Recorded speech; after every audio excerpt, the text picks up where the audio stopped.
Good morning and welcome to the Small Business University, the Monty Award-winning Small Business University. My name is Kelly Leonard and I'm your host for this monthly gathering where we bring you, the business community, together to network, collaborate, and share best practices in an effort to stimulate local economic development.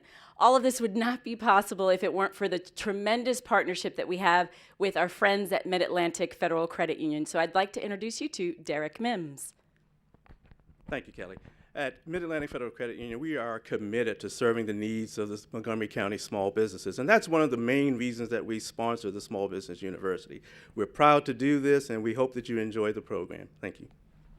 Awesome. Thank you, Derek. And so without further ado, I'd like to welcome you again, those of you that are live streaming, as well as those of you that are joining us today live in the studio audience, and introduce you to Councilmember Nancy Navarro, who's going to be sharing with you the small business resources here in the county, as well as some updates on the procurement process. Thank you again for joining us.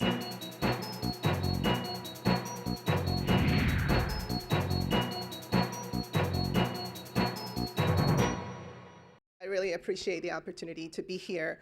As member of the Montgomery County Council, I chair the Government Operations and Fiscal Policy Committee. I also serve on the Education Committee, and wanted to really thank Mayor Slavin, who is the chair of MCM's board, as well as Ms. Leonard for the opportunity to be here today. I wanted to talk broadly first about our economic development strategy. As many of you know, we have just transitioned into a really public-private format in terms of our economic development. Before, we had an economic development department, and we feel that Montgomery County, as it is today, really needs to jump into the 21st century because we have extraordinary assets as being part of this metropolitan Washington region, and we feel also that because of our biotech, life science endeavors, as well as this growing county, really it was time to take a different look and a different approach. So as you know, now we have a Montgomery County Economic Development Corporation, which is a real exciting endeavor. And I think especially for small businesses, we need to ensure, and this is one thing that the County Council was very adamant, was that this Economic Development Corporation needs to focus very strongly on small business development, because you are really the engine of this economic development strategy here in the county. So we on the County Council will continue to track that, and perhaps there might be some proposals to make sure that that is actually occurring. As you have heard before, we do have the local small business reserve program. The county is committed to purchasing 20% of goods and services from local and small businesses. And of course, we do have the small business navigator present here, so any questions about that, you can talk to her. That was another very important step that the county council took, recognizing that as we grow and as the small business sector grows, it is important to ensure that we have somebody who can be your liaison, and that's why that position was created. Procurement has been an amazing theme that never goes away when we are having conversations on the dais. The reality is that as the county grows, as this sector grows, procurement obviously needs to catch up. And there, once again, one of the, I think, most important steps that we took this year was to create an actual standalone Department of Procurement. And the director is former council member Sherry Branson. Well, that was important because before it was within DGS, Department of General Services, and there was just so much feedback from the business community that we had to take a look, a very comprehensive look, and change, streamline the way procurement operated. But for that, we felt it was really critical to elevate that particular department to kind of pull it out and make sure it has its own director, its own staff. And so I think that, in my opinion, was a very important first step. Of course, some of the feedback that we have heard from everybody, as you can see here, has a lot to do with how complicated the process is, the communication issue, a lot of feedback about the lack of opportunity for minority, female, disabled, MFD, and local small business owners, and the fact that they felt that the office was understaffed. So all of these issues, taking all into consideration, led to the creation of this new department, and I feel very optimistic that it's going to have a very big impact. As chair of the Government Operations Committee, one of the things I felt was really critical was to appoint two task forces, and this was just very time limited, because I know we always talk about task forces and work groups, and it's, in a report, and then what happens. And specifically, I said, I'd like to have 2 time limited task forces, one that can focus on the general aspect of procurement, and one specifically for minority owned, female disabled small businesses. And the idea was to just really have another opportunity to hear from you, from the practitioners, what's going on out there. And I see some here in the audience that were members of that, specifically Mayra Bayonet. And it was, in my opinion, a very productive endeavor. We do have 2 reports, and already we're moving forward with many of the recommendations. Some will require legislative fixes. Some will just be addressed through our budget process. Some the executive can just address through administrative actions. But here are some highlights of those particular task forces, and as you can see, very much aligned with a lot of the feedback that we had received in the past, but a lot more granular when it came to very specific recommendations. Here are some of the minority-owned and local small business task force recommendations. And the reason why we wanted to separate the 2 was because we know that for this particular group of business owners, there are some very unique and very specific issues that do affect their business development and their success in business. And all of these particular recommendations, once again, we're working through them right now to make sure that we begin to implement them and really take advantage of that particular feedback. Also, there are a number of bills that affect everything that has to do with small business, in my opinion, operation, development, and procurement. And I wanted to just share with you some of the approved legislation in case you haven't heard. Of course, I already mentioned that expedited Bill 7-15 was to establish a standalone Office of Procurement. We also created a preference for businesses to provide employees with health insurance. And so if you are a small business and you already do that, and there are exceptions in terms of size, then you have a preference when it comes to applying or bidding in contracts. We added staff to the Office of Procurement in Health and Human Services to help employees of contractors sign up for the Affordable Care Act.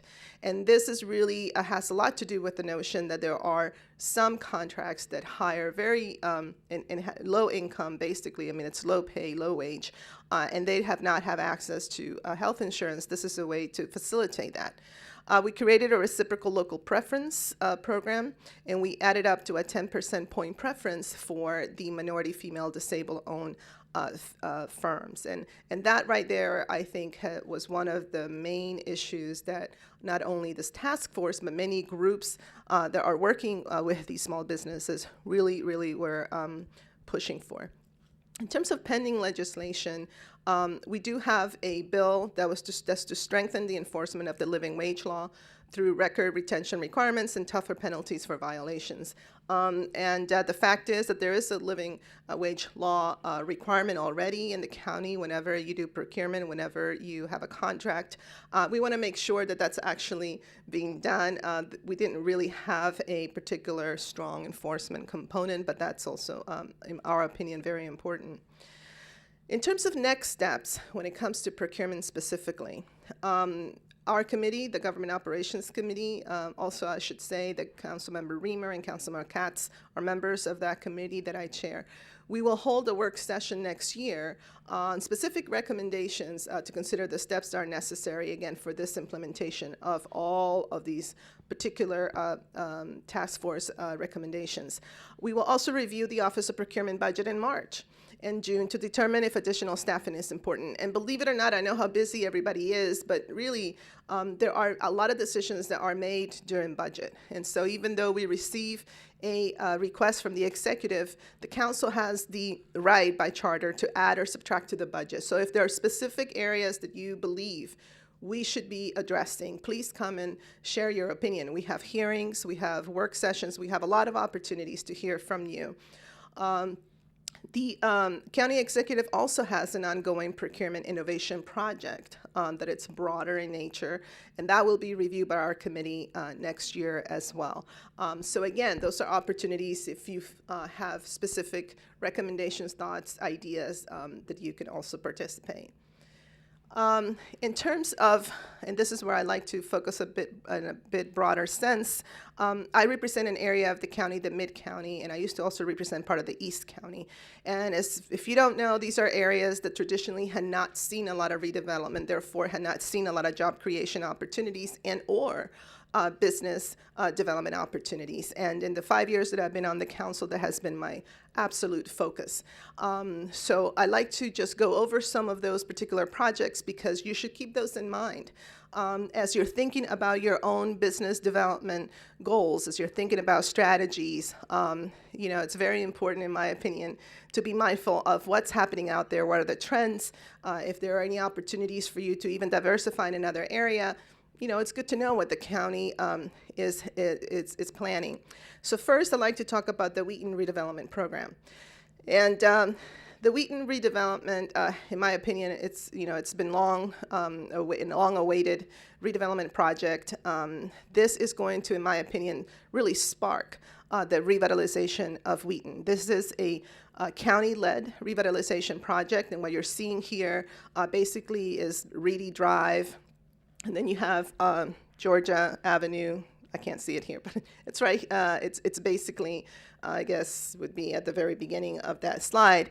But that is a plaza, town square of sorts, an activated type of space. And then what you will see now is the front. It's facing this brand new building that will house the Park and Planning Commission as well as the Department of Permitting Services, Environmental Protection. It will have residential component, and at the ground floor, it will have retail as well.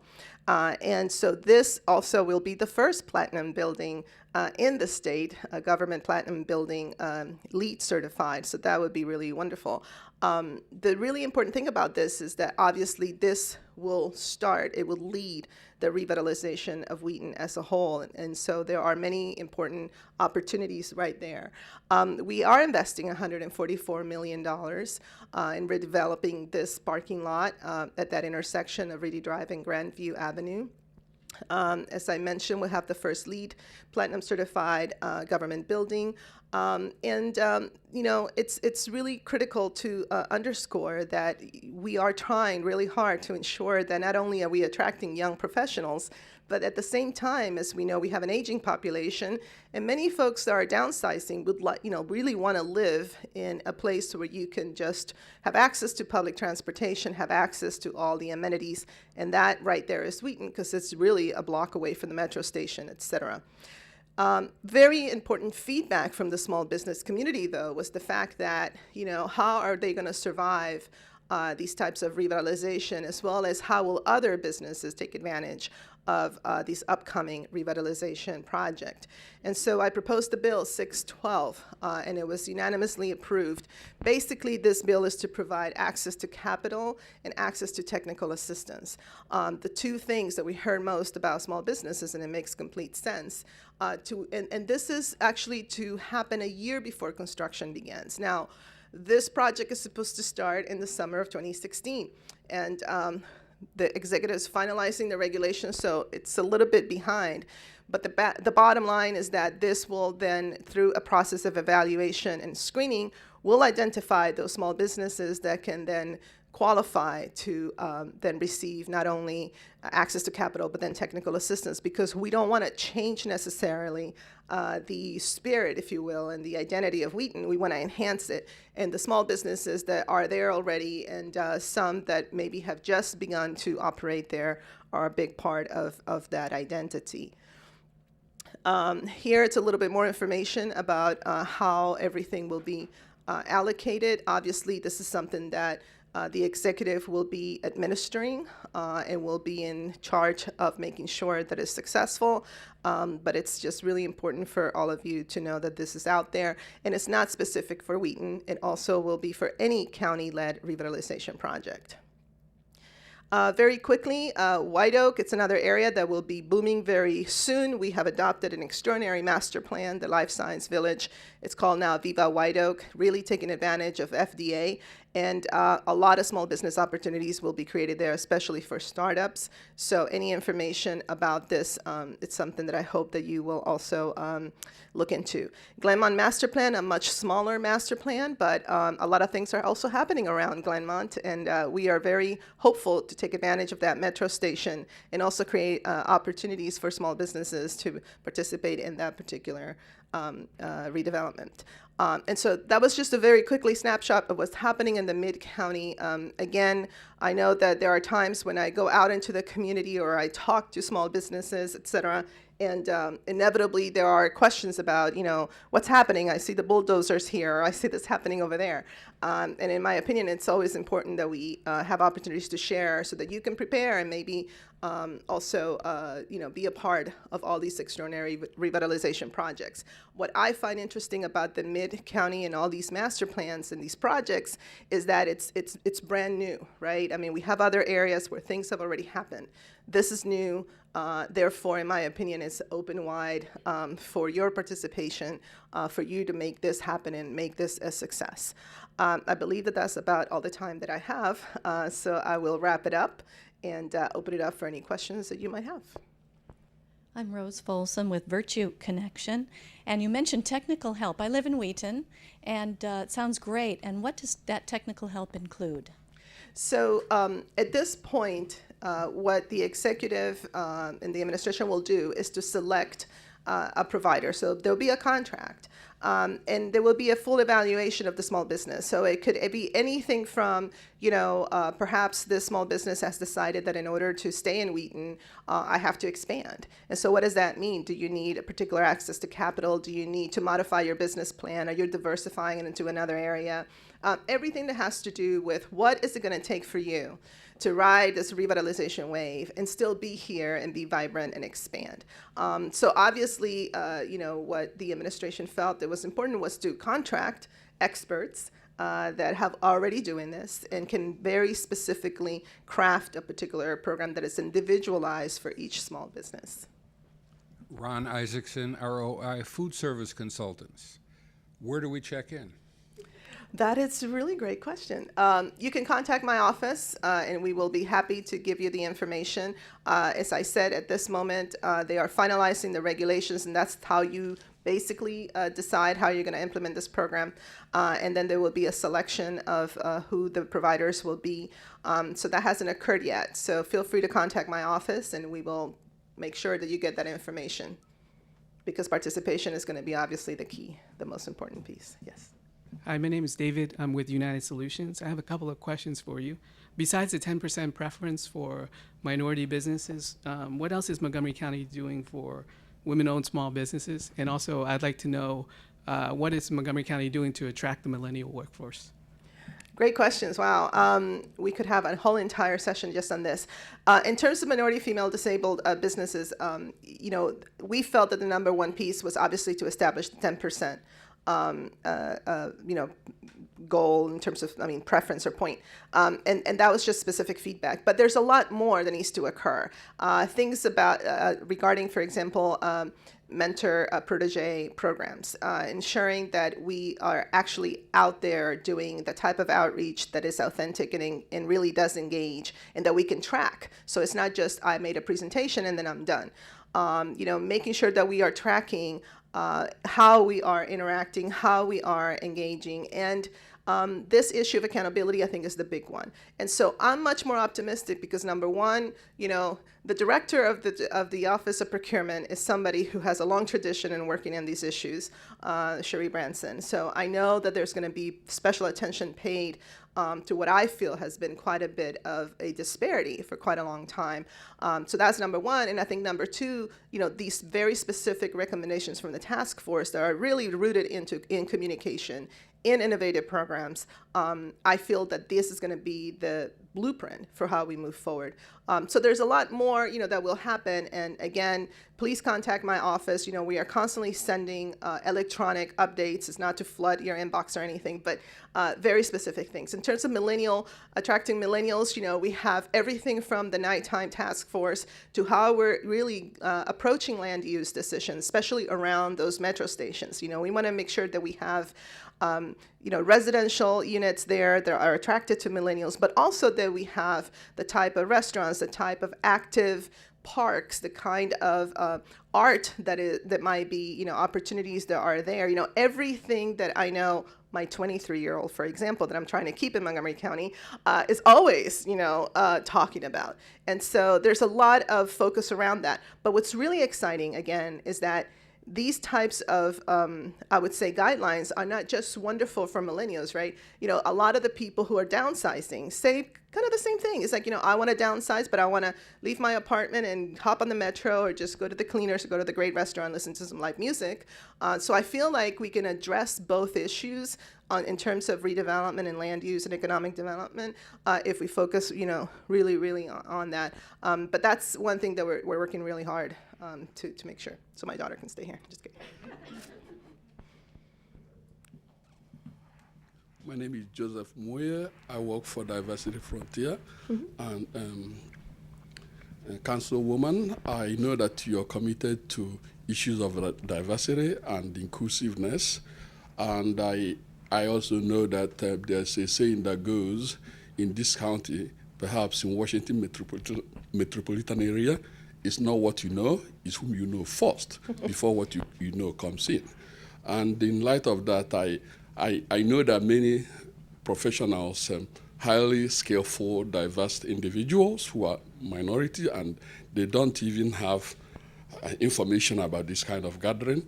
And thanks to Ms. Leonard, because she was the one that told me about this type of organization. So my question is, you mentioned some bit, what really effective strategy do you have in your county work that could synergistically bring in those talents that are often not even utilized here? Some of them do it outside. Thank you for that question. One of the other areas that my committee is responsible for is this issue of communications. And so I have created a particular account, a non-departmental account, technical stuff, but really is to make sure that we have funding in there for things like now we have, for example, a communication specialist on the council that is bilingual. We just hired somebody that's going to work with all the Asian community. I want to make sure that we also have somebody very soon that will work with our Caribbean, continental African communities, et cetera. And the idea is, and we're just talking about that with Mayor Slavin, there's so much that happens on a daily basis here in Montgomery County. How do we utilize our communication, our media, to make sure that everybody is aware? How do we make sure that every single resident, depending on what you're interested in, understands all of this? So that's one separate strategy. At the same time, as I said, for the procurement task forces and as well as this new economic development corporation, the notion of making sure that you're engaging all sectors of your community is going to be critical. Because when you look at the demographic shifts in Montgomery County, it is very clear that we have not only, in my opinion, a really wonderful socioeconomic, economic diversity, we also have extraordinary people from all over the world. And we need to ensure that everybody participates, especially when it comes to small business development, because we know that, for example, people of color, immigrants, tend to develop and establish businesses at a much higher rate. So all of that, I think, is a multi-pronged strategy. It can't just be one particular way. And the other issue, which I'll be quite frank, I'm constantly trying to understand and figure out how do we stay ahead of the curve, because we know that right now, media and the way that you consume information, et cetera, has shifted so dramatically. And every day there's like a new medium, and the moment that, for example, I joined Facebook, my children exited Facebook and went to Instagram, right? And then, it's like, well, how do you keep up? The reality is that, especially for minority communities or immigrant communities, we have to utilize all the outlets. So good news, there are many outlets out there. Challenges is that we have to stay on top of it on a daily basis. But anything that you can do to also help, any ideas, please share them with us. Hello. Yakov with Leislerov Consulting Group. What type of financial services does the county have for small business assistance in their time of need? Microloans, things of that nature. So of course, we did talk about the Small Business Reserve Program. The executive is able to provide, grants for businesses or assistance for businesses, incentives for businesses, and it's kind of like on a one-on-one sort of basis. So it's not as if there is a very broad program, but there are some opportunities. And the first thing I will say is that you should become, familiar with your council member. That's really important. Wherever you're based, it's very easy to just go online and figure out who's your council member. We have an open door policy as well. Come in, talk to us about what's happening, what are you trying to do, et cetera. And it is really our job to do that. It's just to, help on an individual basis. And if there's legislation required or ideas, you can definitely also share that with us. There are other types of programs, and there's some based on energy, for example, business who are specifically doing that type of, business endeavor. The Small Business Navigator is somebody that you can also make sure that you take the time to meet, et cetera, because I know that there are some other types of discrete programs. But really, some other counties have sort of, specific pots of money, if you will.